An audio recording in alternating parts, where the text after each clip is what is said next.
তাহলে সূরা বাকারায় স্পষ্ট আল্লাহ তাআলা পরিচয় দিয়ে দিয়েছেন যে আল্লাহর দরবারে সফল কারা? সফল হলো তারা যারা মুত্তাকি। উলাইকা হুমুল মুফলিহুন, এর মানে হলো মুত্তাকি যারা তারা হলো সফল।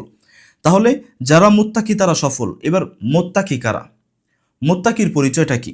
আল্লাহ তাআলা বলেন, মুত্তাকি হলো তারা যারা অপরাধ করে এবং অপরাধের উপরে নিজেদেরকে দায়ঈমান স্থায়ী রাখে না। মানে অপরাধের উপরে নিজেদেরকে প্রতিষ্ঠিত করে না, তারা হলো মুত্তাকি। অপরাধ পৃথিবীর সবাই করে, কিন্তু এর মধ্য থেকে শ্রেষ্ঠ হলো তারা যারা নিজেদেরকে অপরাধের মধ্যে স্থায়ী রাখে না। যেমন আল্লাহ তাআলা কোরআনে বলেন, ওয়াল্লাযীনা ইযা ফাআলু ফাহিশাতান, মুত্তাকিদের একটা গুণ হলো তারা কখনো কখনো কখনো কখনো না বুঝে তারা কি করে? ফাহেসা কাজ করে ফেলে। আও যালামু আনফুসাহুম, এবং কখনো কখনো নিজেদের উপরে জুলুম করে। আর যখনই তারা ফাহেসা কাজ করে, অশ্লীল কাজ করে এবং নিজেদের উপরে নিজেরা জুলুম করে, যাকারুল্লাহ, সাথে সাথে তারা আল্লাহকে স্মরণ করে, ফাস্তাগফারু লিযুনুবিহিম, এবং আল্লাহর কাছে তওবা করে একনিষ্ঠভাবে, তাওবাতান নাসুহা, যে আল্লাহ আমি ভুল করে ফেলেছি, অতএব আপনি আমাকে ক্ষমা করে দেন। তো এটা হলো মুত্তাকিদের অন্যতম গুণ। মুত্তাকিদের আসল চরিত্র হলো তারা অপরাধ করবে না, বিষয়টা এরকম না।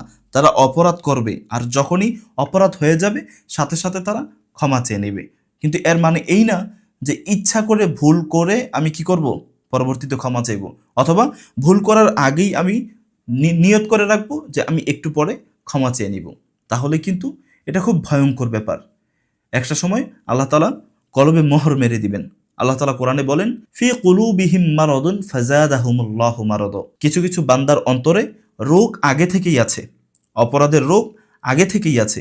আল্লাহ তাআলা সেই রোগটাকে আরো বাড়িয়ে দিবেন, সেই রোগটাকে আরো বাড়িয়ে দিবেন। ফি কুলুবিহিম মারাদ, অন্তরে রোগ আছে, ফাজাদাহুমুল্লাহু মারাদ, আল্লাহ এই রোগটাকে আরো বৃদ্ধি করে দিবেন। কেন?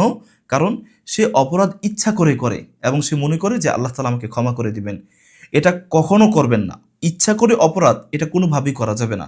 অনিচ্ছায় হয়ে গেছে, অনিচ্ছায় হওয়ার পরে তওবা করতেও দেরি করবেন না। এটা হলো মুত্তাকিদের গুণ, মুমিনদের গুণ। মুমিনরা কখনো ইচ্ছা করে অপরাধে লিপ্ত হয় না।